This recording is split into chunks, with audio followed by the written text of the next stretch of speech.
Welcome everyone to episode 7 of the Motorsport Show. I'm Gerald McDornan and I'm not. You're not. Philip, how are you, Philip? I'm good. 7. Episode 7. That's amazing. Well done, us. How have you been, Philip? Weary. Thanks for asking. Been a bit concerned about the situation in Brexit. What about you? I'm rooted, actually. Well, are we talking about the same thing? Well, we had a bit of a change of venue today. We have. We shot the first 6 episodes out of Tony DeFelice, GT and drag racer, out of his factory or his toy shop where he likes to keep his race cars, with the help of Murray Anderson, a good mate of mine who's a World Championship winning race car builder, drag car builder. Unfortunately, Murray's been pretty crook lately and called up today and said, listen, I can't be there for the show, and so Get well soon, Murray. If I'm not there, we're not there. That's right. We can't. Well, it's a bit hard. It's a bit hard when you can't get in.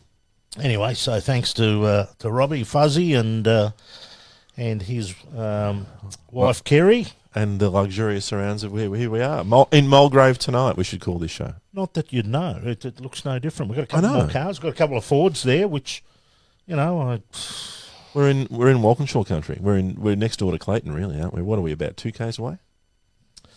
Yeah. As the crow flies? Yeah, about 2 k's. And now there's going to be people knocking on factory doors, going door to door. Is this where they do the Motorsport show? No. Oh, yes. Don't do that. Don't do that. Fans, stay at home.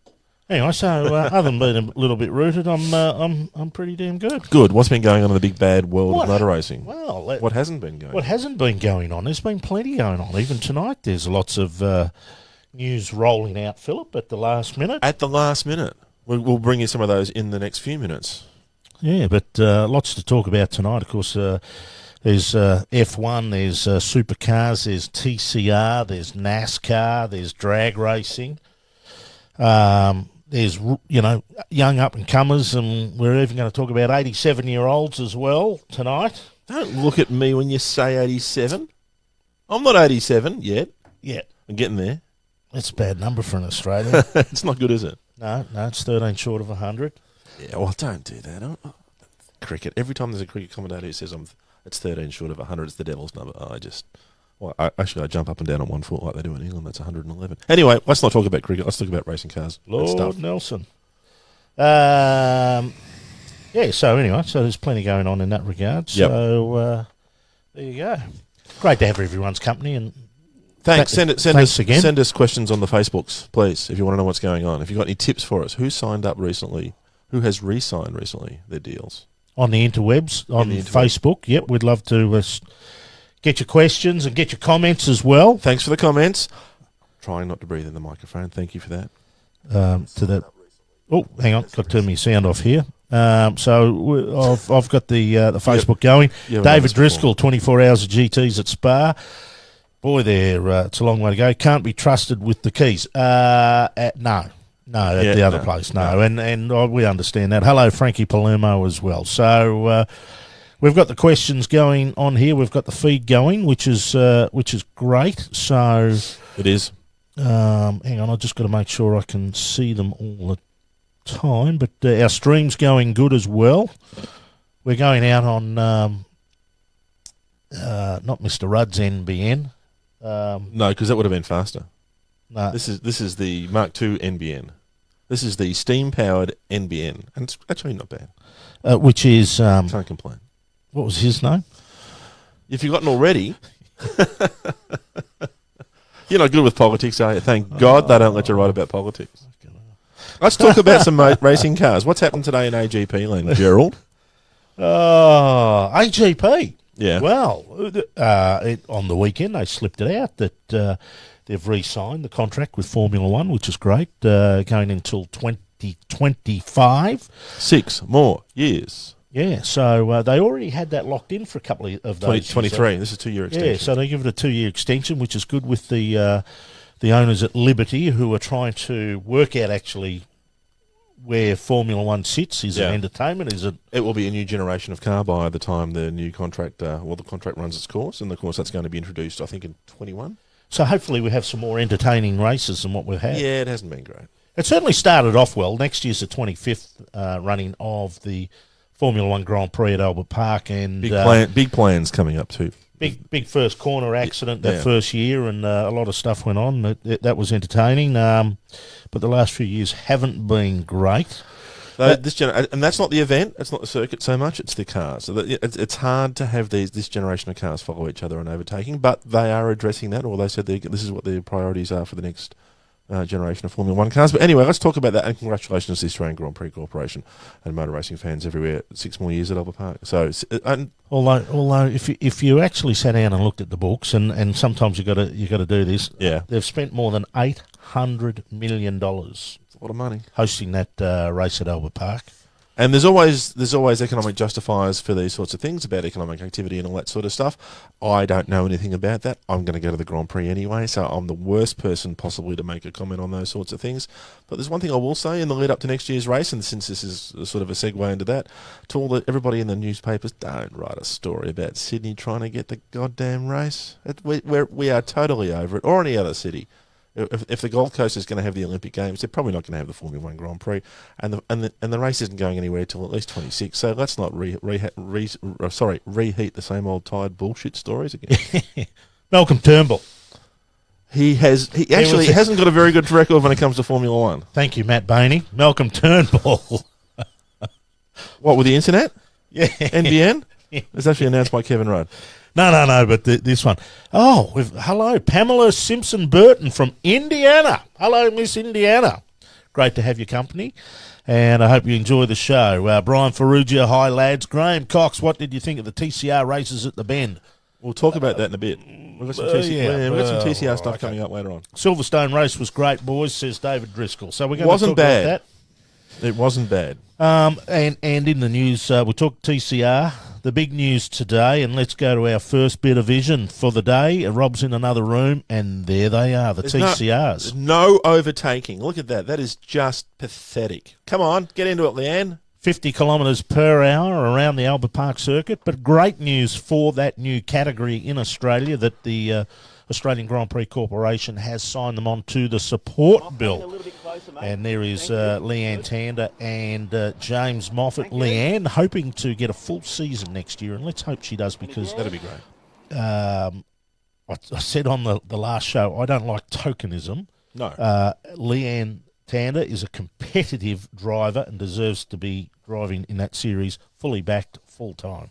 Qualified accountant, and what's that got to do with how fast you go? And she's studying psychology. Oh, don't. Garth, I think we know who got the brains in the family. Just saying. Imagine that. She's going to psychoanalyze all of your spending. Yeah, I know. And I've always been a fan. She's a very good driver. And a nice person. Australian champion and everything. Now, so great news for TCR. Well, what do we think about this? Well, yeah, it's a big platform for them to be on, isn't it? It's the biggest platform they're going to have for the year, probably. Well, maybe not. Yeah. So let's get your comments if you want to say. Thanks for pronouncing my last name right, says Matt Branagan. Bainey. Hey, you ought to have McDornan for a name. Fuck. No, you shouldn't. Try and go through an American airport with that name. No. See. That's not good. That's right. Paul Morris, 100% correct. And when I say about Leanne Tander, because the tokenism, is that Paul Morris on the? That's the dude. Hi, dude. The car does not know the gender of the driver. She's a good driver. She's been good on everything. Correct, and that is some advice he gave to an up and coming or a young girl driver that wrote to him for advice, saying, "What's the advice?" He said, "Oh, the car doesn't know your gender." So you just. But let's go back to this deal, the TCR deal for Albert Park. What we do know about it is it's for next year and possibly with options. We're not sure about the status of the races so far as championship is concerned, but there's every chance that there will be an announcement that this will be the first round of the 2020 championship.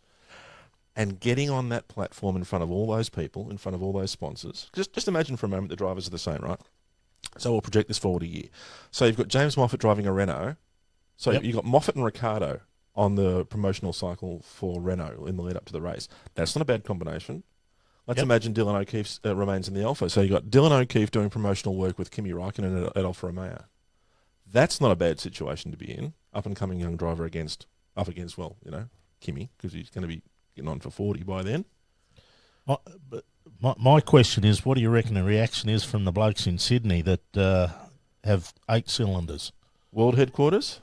Because this announcement comes off last week's report that Supercars had actually knocked TCR on the head as a support category at the Adelaide 500, the Superloop 500. And that's now being widely reported on the net tonight. Yeah, so if that's the case, what do you think the reaction was? And when did they find out? Have you heard? I believe Supercars were told yesterday as a courtesy. I imagine it would have gone down a bit like a cold pie in world headquarters. Supercars makes a great deal of their presence at the Australian Grand Prix, rightly so. They deserve it. They've been a big draw card at the Australian Grand Prix at Albert Park for a long time. Of course, there was a year there when they weren't there, and now it's a championship race, which has been completely endorsed and embraced by Liberty Media that runs Formula One. So that's a big thing for them. But now, every pair of eyes that Supercars races in front of, TCR will, in all likelihood, race in front of as well. So this is a considerable coup for TCR. And I can imagine teams in Southeast Asia looking at the opportunity to run on a Formula One Grand Prix program and going, you know what we're going to do? We're going to go to Melbourne for the first race of the series. Yeah. Do you think? Yeah. Volkswagen could get involved because they would want to have some sort of presence at the Grand Prix. Some skin in the game. Do they run the diesel? No, don't think so. Hyundai run the diesel. No, they don't. But the i30N, so Hyundai could be there. And don't forget there's going to be a new model Hyundai eligible for TCR next year. And this is a considerable carrot. So, for AGR... Well, they've just landed the 5th one. You're saying it's going to be out of date. Well, there's going to be a new car available. They can run Velocitas. So, I think... The 3-door? Yeah, we got one of those at home. It's a great car. In the garage. My wife's got one. So, which we paid for, by the way. Don't say anything on Philip, Facebook. You buy the strangest cars, you do. What have you got? Mercedes-Benz. Oh, of course you have. So, there's a big opportunity here. And look, well done to everybody at AGR. I'm sure that Matt Braid and the troops have worked very hard on this, and it's a considerable coup for them. It's not going to be universally popular, but I think it's going to be good races and good to see at Albert Park. That's my 5 cents worth. I reckon it's going to be interesting to see. And you said they were no good. You said they don't overtake. Oh, the racing. What do we think of the racing at the? What do we think of the racing at the Bend? We've got a question before. I thought, funnily enough, I did watch it, and I thought one of the races was appalling. Yes, I thought that was a bit boring. And the other two were not too bad. Do you know what my takeaway from the weekend was? But not every race is ever going to be great. No. That's right. Well, you see, and first time there and all of that sort of stuff. And they're still in the process of sorting out the cars and getting enough spares. Yeah. My takeaway from the 3 races over the course of the weekend was run on the shorter circuit. Don't run on the 2-minute circuit. Run on a shorter circuit. Yeah. More laps in front of the punters. Give them a bit more bang for their buck. All 5 of them. All 5 of them. Wow. Marg says she loves her Veloster. Thanks for watching, Marg. Hello, darling. I'll be home soon. It's a great car. It's a terrific car. If we keep going like this, you won't be home for a while. Now we'll talk about that's that. My wife, by the way, just in case anybody's wondering. Because we'll talk about TCR and that, and obviously, this deal would have flooded a few people up in Sydney yesterday. Yep. But they also were announced, the Australian Racing Group. Yeah. Which is the company which runs it, headed by Matt Braid.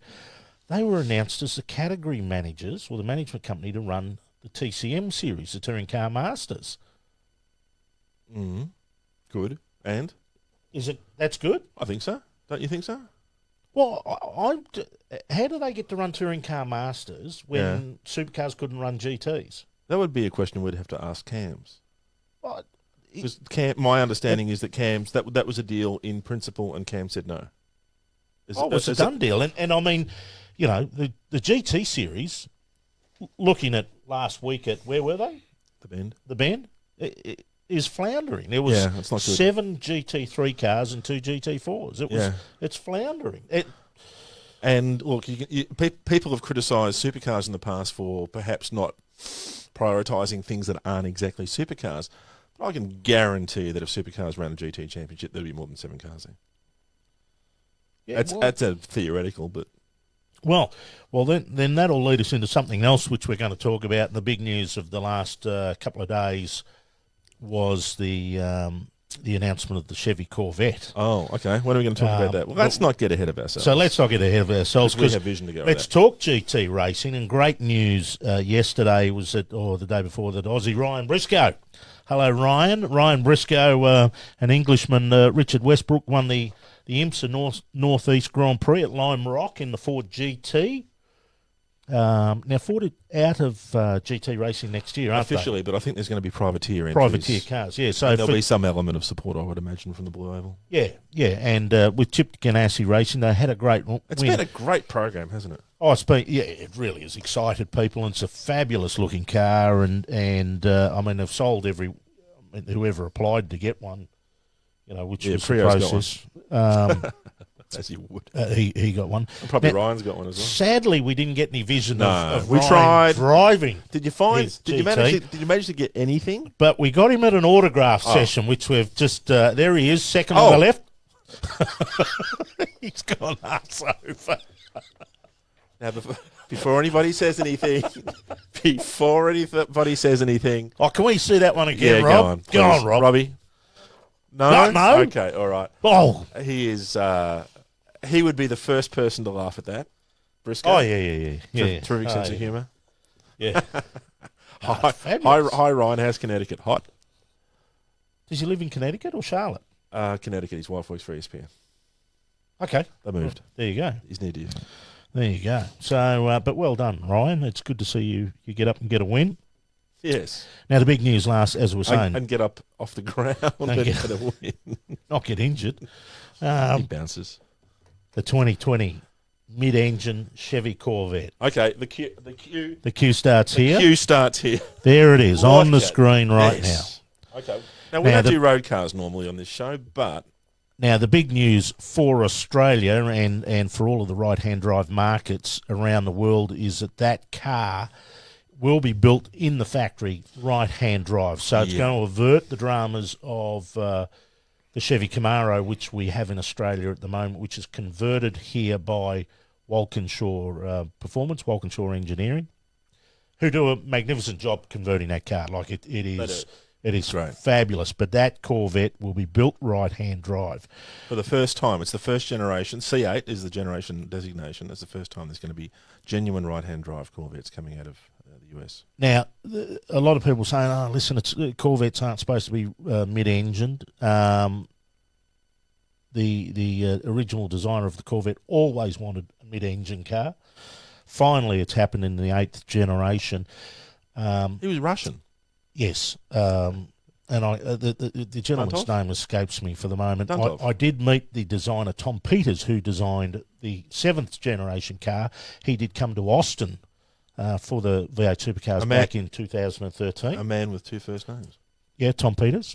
He also designed the Pontiac Aztec. Now, so if you've ever seen a Pontiac Aztec, you wonder why or how this bloke come up with that fantastic C7 Corvette. Everybody has a bad day. That's not a great car. It's like a journo. We all misspell every now and then. Oh, God, don't start me. I mean, copping it this week. But the big thing about the Corvette will be on sale in Australia. Now, the racing angle. There is a racing angle. What does that mean for Australian racing? Do you have any insights in that? Well, yes, no, maybe. Just look at it this way. If we have a little bit of a chat about it, and a couple of people have asked us questions on here saying, "What do you think's going to happen?" Steve Williams, come on the Corvette. Why do you think it will end Holden's involvement in supercars? Steve Williams, Thunderdome. Steve Williams. Don't know. Anyway. Yeah, maybe. Now, what I think is going to happen is Holden always needs a relevant car to go racing. And they've just announced a 2-year deal with Triple Eight Race Engineering to continue with the Holden racing team, the Red Bull Holden racing team. That takes it into a year of the next generation car, correct? Yeah, correct. Right. I think when they have a relevant car, it doesn't necessarily mean they've got to race in supercars. I think that you'll find, and I'm pretty sure the conversations have already been had, that Holden its motorsport program will head down the GT path with the Corvette. Really? So that does assume a couple of things. The first one is traditionally Corvette's racing priorities have been GTE. It's the American Le Mans Series and the Le Mans 24-hour race itself. So there's been a GTE version. So we're assuming that there will be a GT3 version, which is the category of cars that race here. Let's just have a little bit of look at this vision right now, Robbie. It's dark. And Robbie, can you turn the lights on in there, please? What did we have back in last December? Well, Christmas followed by my birthday. And there it is right there. The racing version of the Corvette is already well underway. But are we saying that's GTE or 3? Well, we don't know at the moment, Philip, but I think it's fair to say that GM and Team Chevy and GM Performance, I think that they would recognise that there's an opportunity with the GT3 categories. Audi have sold a lot of cars around the world. Porsche, Ferrari, Lamborghini have sold a lot of race cars around the world. So that's going to be their logical competition. And I would think the road car starts at $60,000 US. Well, amazing. I think that will be where they're going to head. And why wouldn't you? Why would you continue racing? We know the Commodore has got a short lifespan. Holden are switching to SUV emphasis. We are SUV. And obviously they're Colorados and the light trucks. Everyone's heading that way. Manufacturers are getting rid of small and medium cars and larger cars.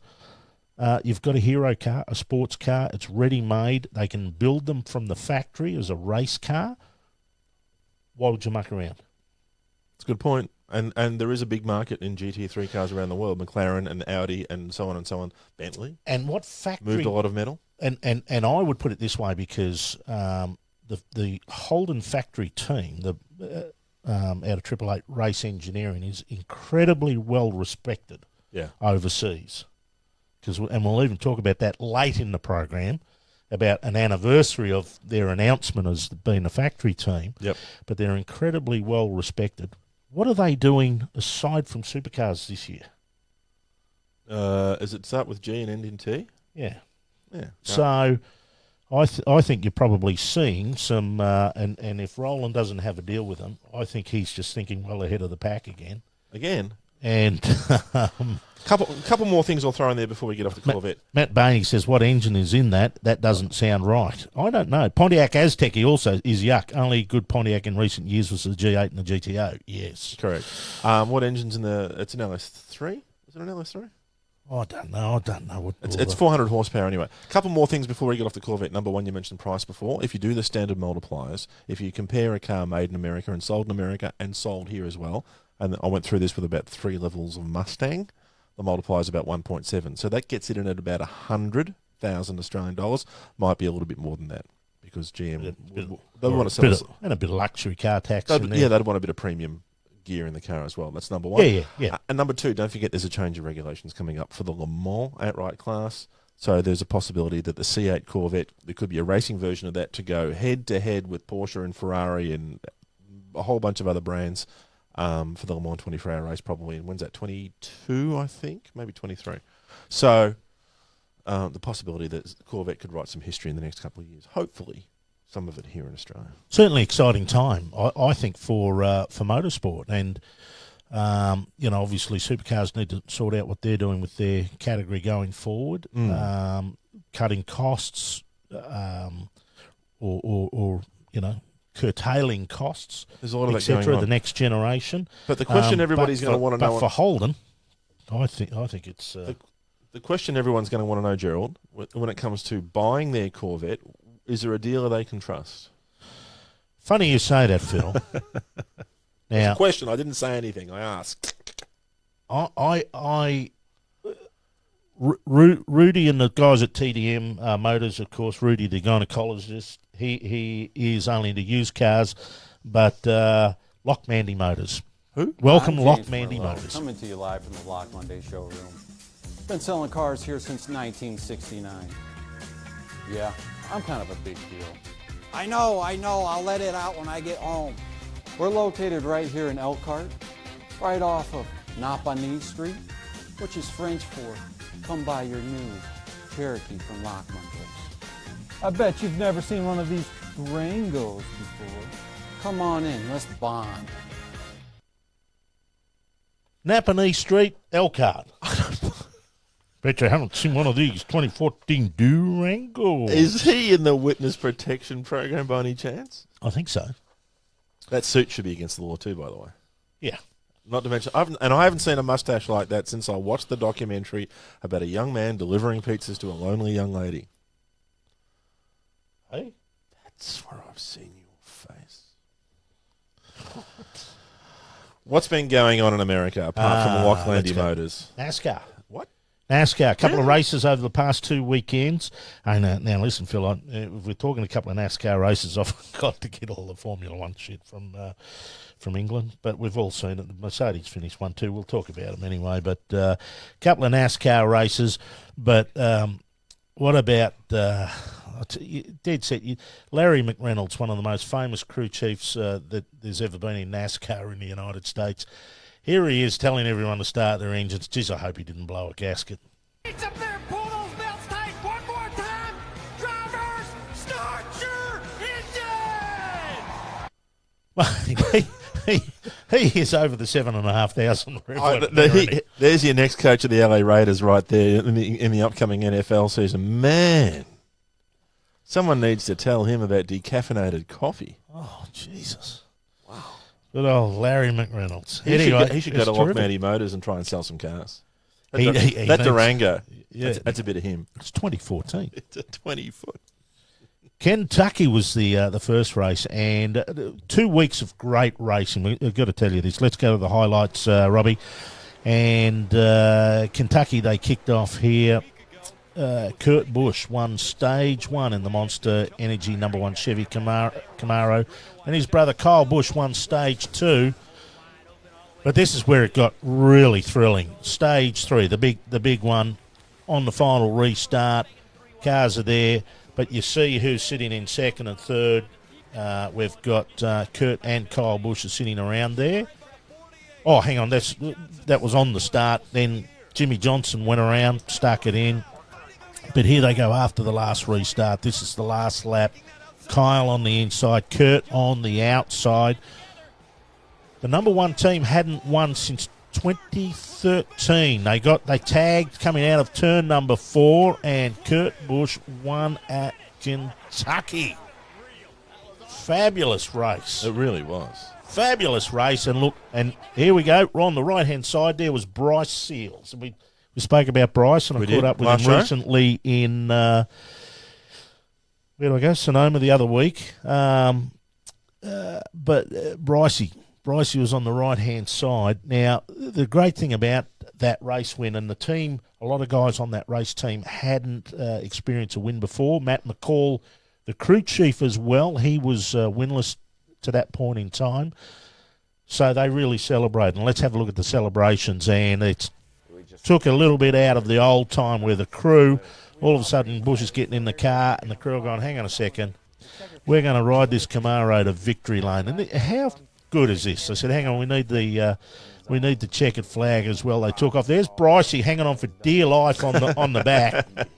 Have a look at them. Brycey's got the thumbs up. He's in the worst spot. He's texting as well. Oh, well. Was he texting you? And let's have a listen to what he says. Hanging on, but I think it really stands out. That touched my heart right there. That's cool stuff. Absolutely. And how good's that? Even Dale Jr. thought it was fabulous. A throwback to old times, and team really celebrating its success. And, whoever wins at Queensland Raceway this weekend, if you don't do that, we're watching. We're gonna name names. That's what we're gonna do. Well, and there's only 4 right-hand turns and 2 left-hand turns to get back to victory lane, isn't there? It's the closest thing we've got to a NASCAR oval in reverse anyway on the Supercars calendar. I always actually thought the Queensland Raceway would have made a good flat oval track. I think that was part of the original plan, wasn't it? Jesus. Back in the day? Well, certainly no one with any inspiration in design come up with anything but a paperclip. Well, they do like to turn to the right there in Queensland. Don't they? It's the persuasion. Hasn't the recent election just proven that? And thank Christ for Queensland. We'll miss you, Gerald, when you move there. Oh, I'm only joking. One day. No, we won't. What else happened in NASCAR? New Hampshire? Speaking of places that turn, well, actually, to the left. That's a very liberal state. It is. Have you been? It's a nice place. Yeah. Yep. Hello to anybody watching in New Hampshire. That's nearly where I flew to the other week to go and watch Richie Crampton race in drag racing when he was actually 2,000 kilometres away. You would have flown to Manchester. Correct, or Boston. Now let's go and have a look at those highlights from New Hampshire. The race win, stage 1. Now, a different track, a shorter track, Phil, and there we go. Kyle Busch again in the 18 car, starting to pick up the points. There's only 7 events left until they get into the playoffs. See Jimmy Johnson out there. Bit of a couple of coming together. The 41 Haas car, Mustang. Then we saw Eric Almirola take the stage 2 win. But another thrilling race at the finish. The 42 Kyle Larson went in, but here we go. Kevin Harvick and Denny Hamlin racing like the week before, right to the end. They're touching. And Kevin Harvick in the, ironically, Busch-sponsored Ford Mustang for Tony Stewart took the win. So it's a lot of Busch. A lot of Busch in NASCAR. A lot of Busch. So that was the NASCAR highlights of the last 2 weeks. Now, the evenness of the competition in NASCAR at the moment is probably as strong as it's ever been. I don't know how they do it. Well, look, Chevy at least have started to come back and take some wins. They've now taken 3 or 4 race wins in recent times. They certainly were getting smashed by Joe Gibbs Racing and the Penske boys for a while, but at least that's a TSR win, Tony Stewart Racing win as well. Yes, it is, but, Gerald, I don't know how they do it. How do they do it?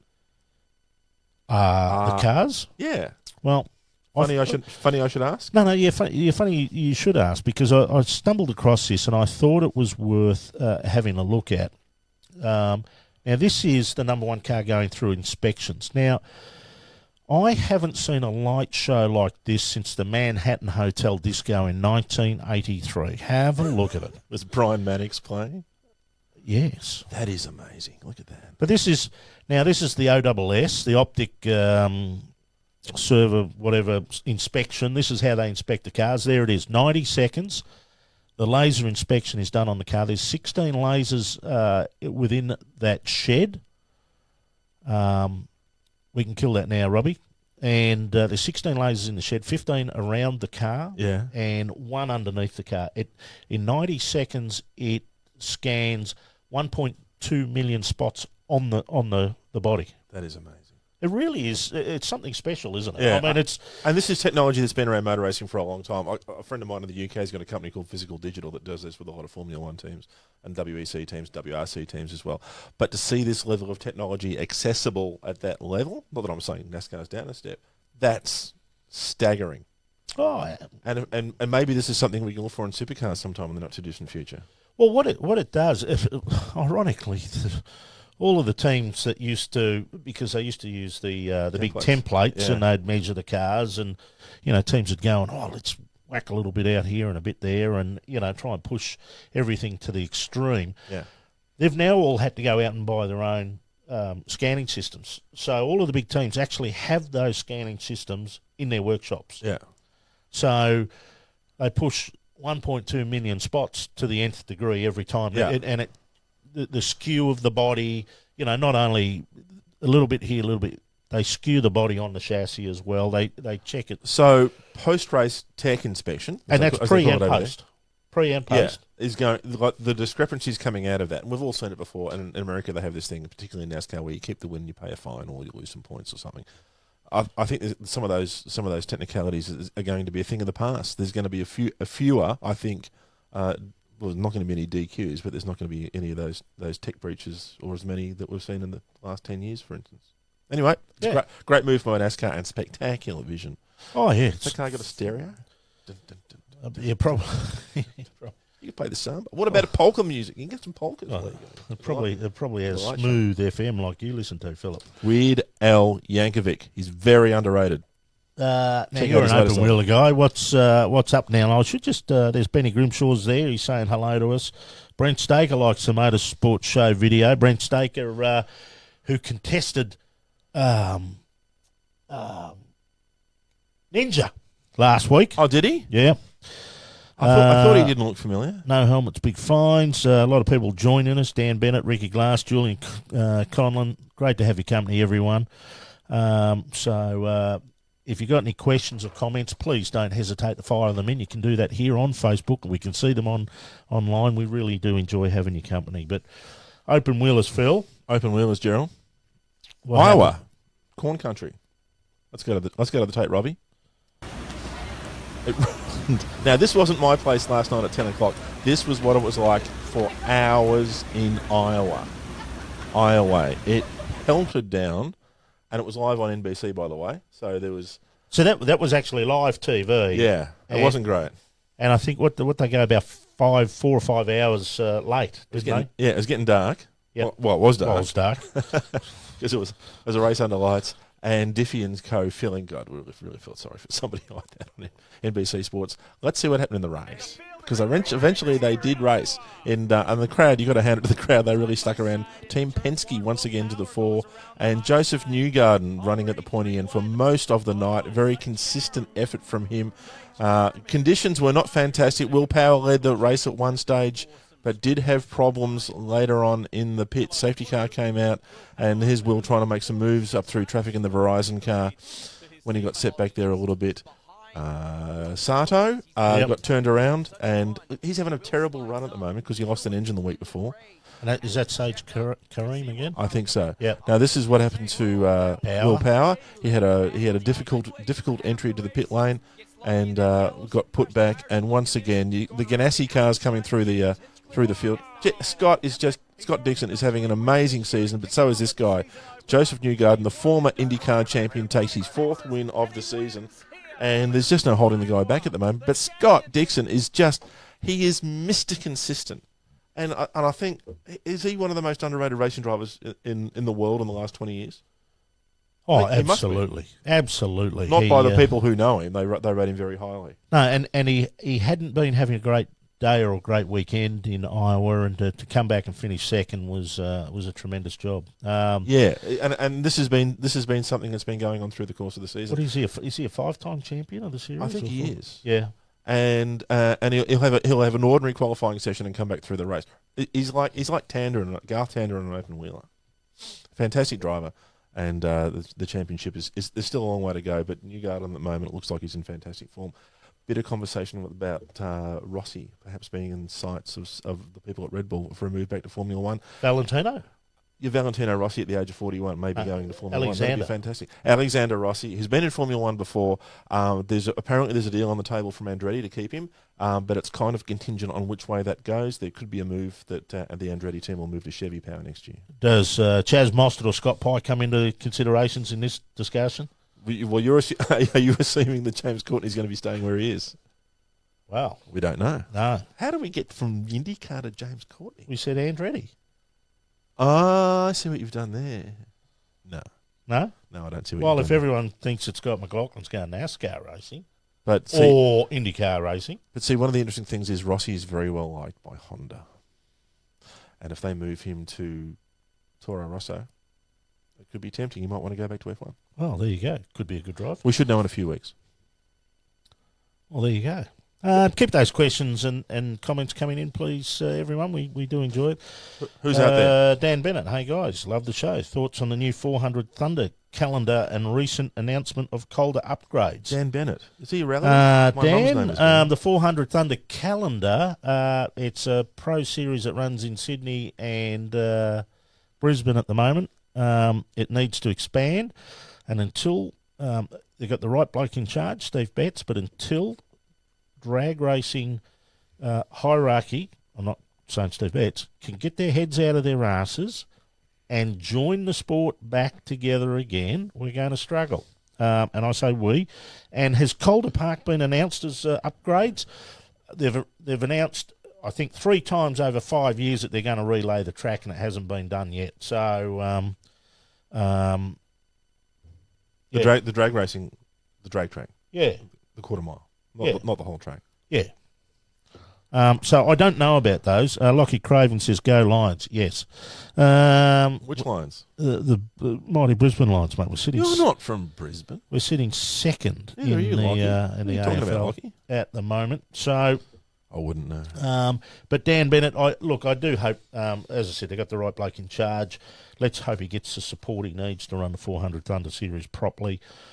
Because drag racing is a fabulous sport, and the teams over the last 4 years have put on a remarkable shows around the country in Top Fuel and the other pro categories. Speaking of which, what happened in the city named after Gilligan, Denver? So let's go to the US on drag racing. Yeah, so the first of the 3 race Western Spring here is the Top Fuel final. Clay Milliken near side, Steve Torrance far side, and the Capco team just been almost unbeatable. Was up for grabs that race then, but Torrance took his 8th win of the season. You okay? Yeah. Right. 8th win of the season. And then in funny car, Tommy Johnson Jr. got let away from the lights a bit, but the Make-A-Wish Dodge Charger won up there on the mountain at the Dodge Mile High Nationals. Philip, that's where you can go and join the club without going for a fly in a plane. Been there. Not going to say whether I've done that. Tommy Johnson's second race win of the year. And in Pro Stock, Matt Hartford going for his second Pro Stock win against Greg Anderson, going for win number 92. And Anderson in the Summit Chevy Camaro on the far side had not won since Denver last year. But the multi-time champion made it 2 in a row. So a very good win for Greg Anderson and his teams. We should say that Aussie Richie Crampton lost in the second round to Steve Torrance. He actually had Torrance just got him off the line by a little bit on reaction time, but Richie had him. He was well in front of him till the car smoked the tyres. He pegged the advantage back off the line very quickly. Then, unfortunately, the car smoked the tyres at just near half track, and Torrance powered past him. So he almost had him on toast if he hadn't have smoked the tyres, unfortunately.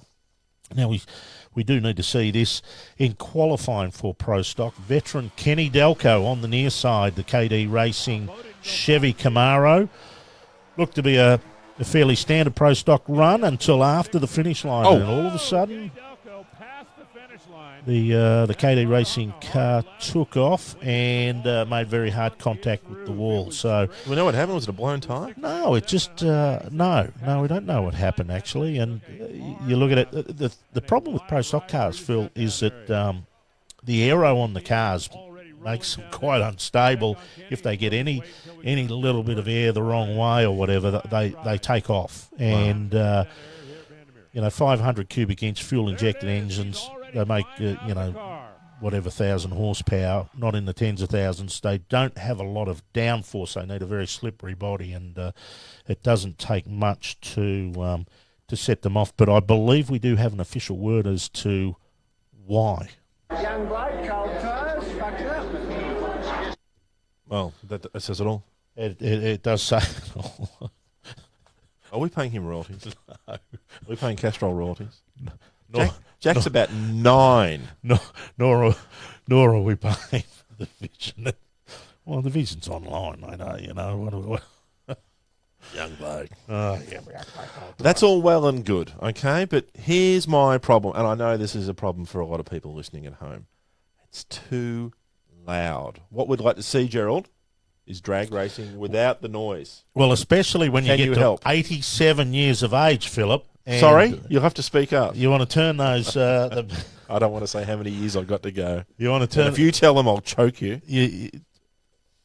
26. And if you want to turn those hearing aids down, no, the greatest drag racer ever of all time, the legendary Big Daddy Don Garlett's actually 87 years old, and this past weekend attempted to be the first to break the 200-mile-per-hour barrier with an electric BEV, a battery electric vehicle, dragster he put together himself, and that was Big himself. Big. Big. Do they call him Big? Yep. They call him Big Don and or Big Mr. Daddy. Garlett's. Big. So that was Swamp Rat 38. And let's just have a look and a listen to...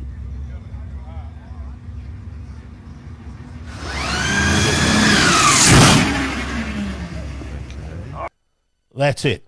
So that's the noise of the electric dragsters. But I didn't quite get there. Did Big. He went 7:23 on one run. And Do we have the run? No, unfortunately, I couldn't get any vision of it. You know why? You know why? Ran out of batteries? No, because the cord. He would have broken 200 miles an hour, but it only went 800 feet. 189.04 miles per hour. So that's an old joke. One of the thrills of my life, Philip, was getting to Apart meet from this show, Big Daddy Don Garlett. It's the first ever time I went to the United States. Back in 1990, I went to the Winter Nationals. A friend of mine, Paul DeNichol, said, come over, we're going to the States. We go to the Winter Nationals. We walked in there, and Paul had been there a couple of times before, and he couldn't believe it. I saw Big Daddy's in someone else's pit area behind the ropes. I just said, screw this, come on.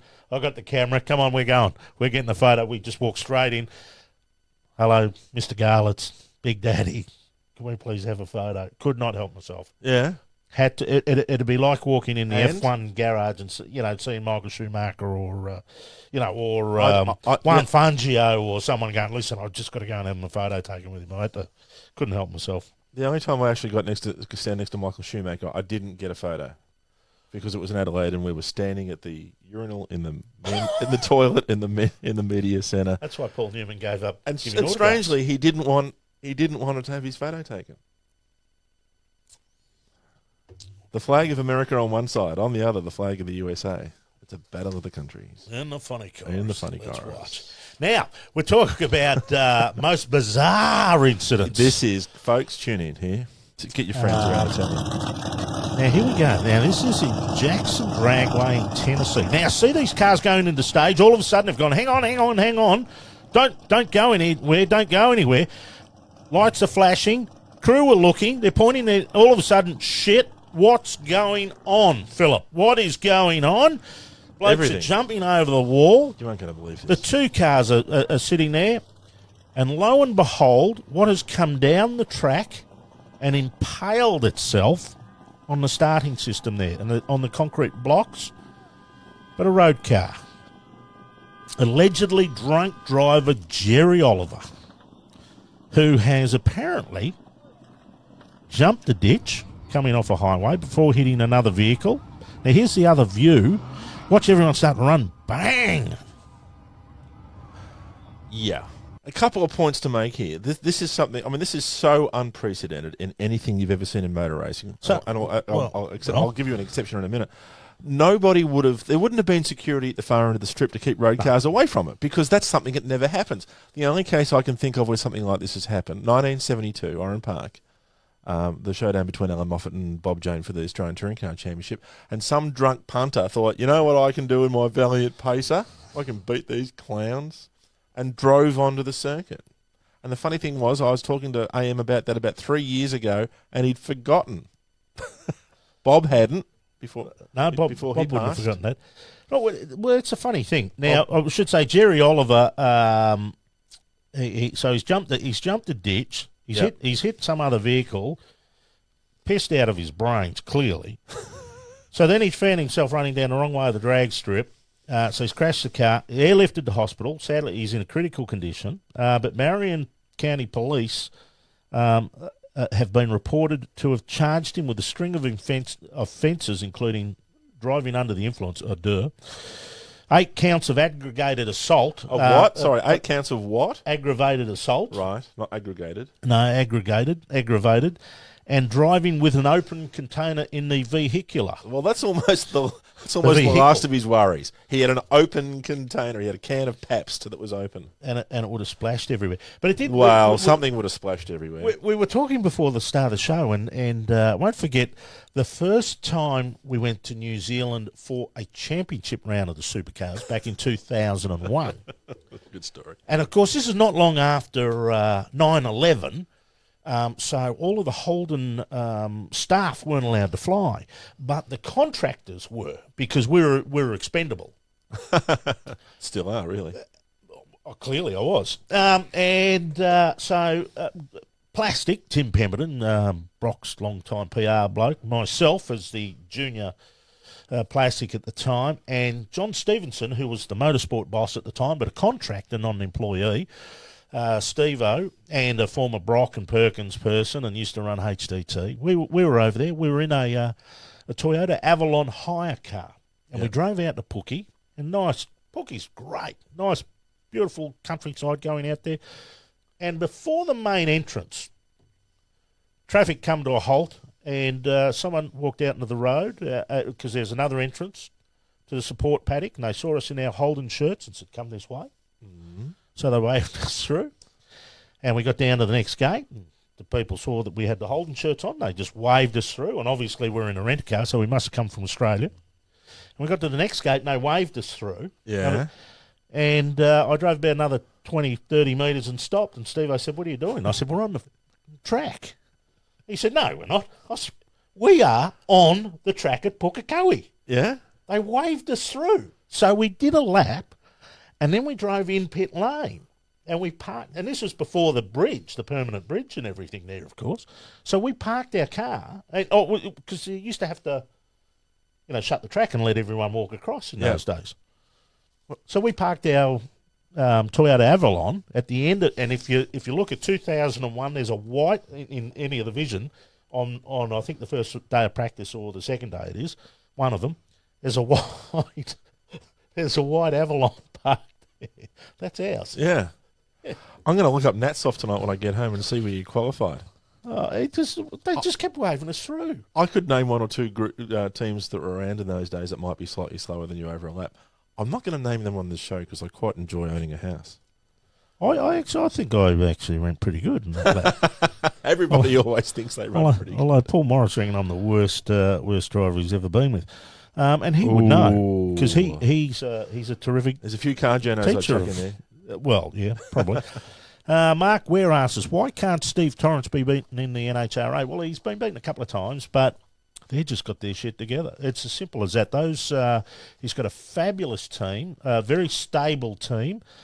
I don't think anyone's changed off it for 5 or 6 years. Richard Hogan is the crew chief. Dom Lagana is the assistant crew chief. Is it Dom? One of the Lagana boys. So when he speaks to his crew chief, he goes, "Hogan." Sorry, I had to throw that in. It's compulsory. Especially since I'm a big fan. But no, they just got this stuff together, and it happens. In fact, the win on the weekend was his 35th win in Top Fuel, which ties him with Big Daddy Don Garlett's on the list of most ever wins.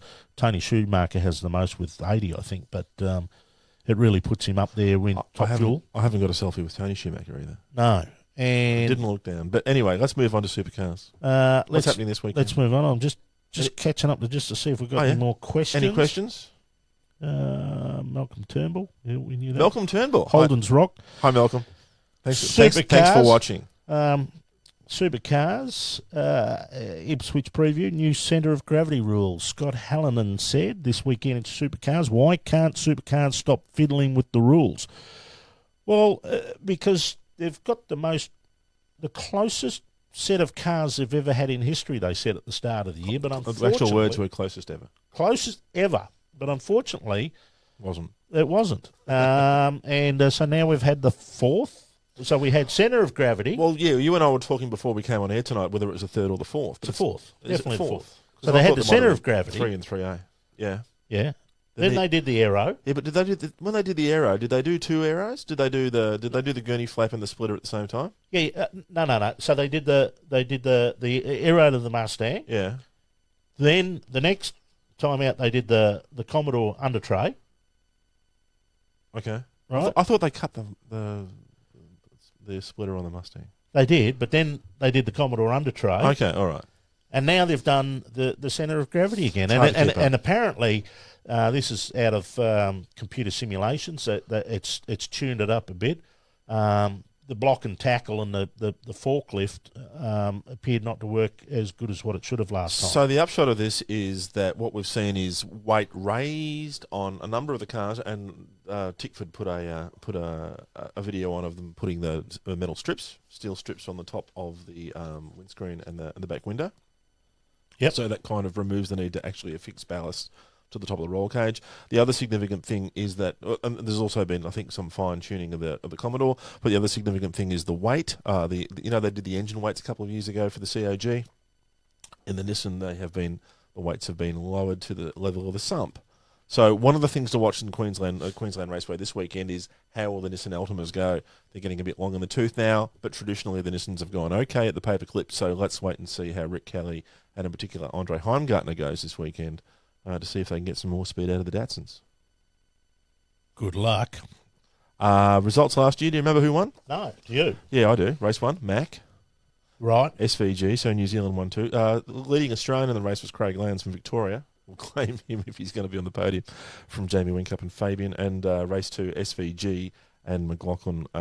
So Shane reversed the reversed the circumstances. Chaz was the leading Aussie on this occasion ahead of J-Dub and Fabian again. So Scott McLaughlin's got fantastic form there, but so has Red Bull. And big test last week. Yes, that's exactly what I was about to say. And you can never discount them. I mean, this is the worst season performance-wise they've had for some time. They keep on getting decent results. They're just falling further and further behind. McLaughlin, not a great result for him on Sunday at Townsville, but he managed to scrape it back to 11th. And you would have to say that sooner or later, by the laws of statistics, something is going to go wrong with one of those Ludo rockets. You think? Well, yeah. It's just the law of averages, Gerald. It's motor racing. Something will fall off. Well, you would think so. Even if it's not Scott's performance. You would think so. But he's having a fantastic season. Oh, yeah. So and it should be good. And Racing's usually okay at, usually entertaining at QR. Now, today is the 24th of Is it? July, so that's the 25th, 6th, 7th, 8th, Monday. What? The 29th of July is quite a special occasion. It's the 10th anniversary of the announcement that Triple Eight Racing were going to go to Holden. And there it is. There's the picture right there of Jamie Whincup and Roland Dane having driven the... Who's that guy down the balding... With the green jacket on the right with the camera at the front, just in front of Roland Dane there on the right. That's Robbie here at Fuzzy. So that was a big announcement we made in Melbourne that day. Well, let's go to the next picture. Thanks, Robbie, if you want to stop looking at yourself.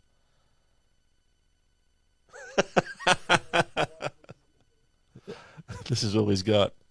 Yep. Team Vodafone goes Holden. There's Robbie there again, just in front of the car, holding the camera up. This is like a certain... Oh, there's me. This is like a certain magazine journalist we know, getting in every damn shot. Actually, I didn't realise there's me in that as well. Where's Gover? We should have a cardboard cutout Gover in that photo. But there was Jamie Whincup looking very happy indeed, and the shirt even had Holden on it. No Craig Lowndes to be seen anywhere. Let's go to the next one. And there's a couple of blokes that helped make the announcement. On the left there of screen is Alan Beatty, who went on to be the head of Chevrolet marketing and GM marketing worldwide until he left the company not too long ago, late last year, early this year. And on the right, at that time, was the managing director of Holden, Mark Royce. Whatever happened to him? The Rolls-Royce. And this was just the day after Alan Beatty had been announced as the next managing director of Holden. That's right, he'd come in from Vauxhall. And he was going to be the managing director. And he'd been there for a while. Yeah, but at that point. But yeah, he had his last posting was in the UK. Yeah, and so the Rolls-Royce, Mark Royce went back to the United States, was in engineering, then product, and then he's now the president of General Motors worldwide. What a career he's had. And drove the Corvette onto stage and made the presentation on the 17th, so just a week ago. And a true car guy. Everyone at Holden gets nicknames. Oh, used to. I don't know what they do now, but everyone used to have nicknames. And we very quickly called him the Rolls Royce because he was first class. Yep. Now, out of that announcement, it's interesting to note, Philip, that 888 Race Engineering, since debuting at the Yas Marina in 2010 in a Holden, they have now won 137 races. Wow. For Holden. Not bad. They're in their 10th season, although it's only 10 years since they made the announcement. It's the 10th season of racing. So on average, it's 14 races. Is that more 14 wins a year? Is that more than half the races? Yeah. Wow. Fantastic. It and, really is and it's difficult to believe that, and don't forget what the precursor to this was. They were previously a Ford-supported team, and the announcement came a year and a half earlier in Darwin that Ford were changing their motorsport policy and would go on to support what was then, I think, Ford Performance Racing, it was called that, and the Stones, and of course Dick Johnson Racing, and 888 were out on their ear, and 888 eventually... And Dick. And 888 eventually became... an unbranded team with a pig on the front of the car, and then they became a Holden team a year after that. And Dick Johnson won it in 2010, and it was a bit of a dry spell for Ford. I can tell you the day that Paul Gover was the one who, as the journalist, broke the news to Dick Johnson. Yep, they hadn't told either Dick or 888 that they weren't going to have the support going on the next year. Mm-hmm. Gover rang Dick Johnson to get the story for the Herald Sun, and broke the news to him. The next person he rang was, I believe it was me, because he wanted to break the news to me that Dick didn't have any support. And I said, well, what about who else is getting support? And he grabbed over 888. All right, okay. And I can tell you where we were sitting, because we'd gone up to Darwin a day early to do a school function thing with the local kids and Holden Fleet and everything. And so it was about 4:30, 5 o'clock in the afternoon. We're actually at the Buzz Cafe having a nice cold Corona by the water. Yeah. And you remember the brand of beer? Yeah, I do. Yeah, I do, actually. We're having a nice cold Corona by the water. And I very hurriedly got to Gover off the phone. I pressed end. I turned to Simon McNamara and I said, can you believe that? Ford had given 888 the arse. Yeah. And... It was on. It was unbelievable. From that moment on, it was on. And that news was in Darwin. I remember on Saturday morning talking to Ray Price from Ford. Ray Price. What a good the engineer who was at Ford Motorsport and went on shortly thereafter to work in their truck division. And he was an excellent bloke. But he was already crook that weekend, and that didn't help his mood whatsoever. And then it was it wasn't Ford's greatest PR effort. Let's put it that way. If they'd let the teams know, I mean, the worst thing that can possibly happen would be the media telling people. Oh, it shouldn't happen like that. It's terrible. And, anyway, that's what did happen. History. 10 years ago. You talk about that. I mentioned on the show here the other week, it was 500 wins for Commodore. Shane Van Gisbergen drove the Commodore to the win. Where were they at the other week? Townsville. The 500th win for Commodore and 550th for Holden. Holden still haven't done anything with that. Yep. And it was 2 weeks later that Supercars actually put something on their website. The most winning car in the history of sport. You talk about there again, one team is advertising for a PR person at the moment. They want a tertiary qualified person with 2 to 5 years experience and want to pay them 40 to 60 grand. Now, if you want to pay peanuts, you're going to get monkeys. On that note... Oh, well, it's got to be said, I know. If supercar teams are struggling for PR and struggling for coverage and struggling to get sponsors, if they don't employ the right people, they employ monkeys, that's all they're going to get. They're only going to get the peanuts from the shitty sponsors. They're not going to have proper programs behind it. Good businesses are all about the people, and you've got to employ the right people. And for 40 grand for a PR person, you're kidding. I got paid more than that 20 years ago. All right, okay. Righto. Point made. A couple of things to mention before we go. Big weekend coming up in motor racing, apart from a couple of things I'll be watching, like the Suzuka 8 Hour, Formula 1, back in business this weekend in blistering Germany. Have you seen the weather forecast for Germany this weekend? 39? 37, 9? 30. 37 and 39. It's going to be like the Hunger Games out there in Formula 1 this weekend at Hockenheim. There's 39? Yeah. And a lot of people are going to be watching Sebastian Vettel from Heppenheim, which isn't far away. He can't afford any more mistakes. And are we watching now Vettel going through the motions? Is he starting to wind down his career? There has to be some sort of announcement soon about whether he's going to race next year. He has a contract with Ferrari. Will we see that happen? Who knows? Who knows? And also, I'm just getting something in my earphones about. Oh yeah, what? Yeah, okay, all right. Yeah, I'll do that. Okay, Bottas.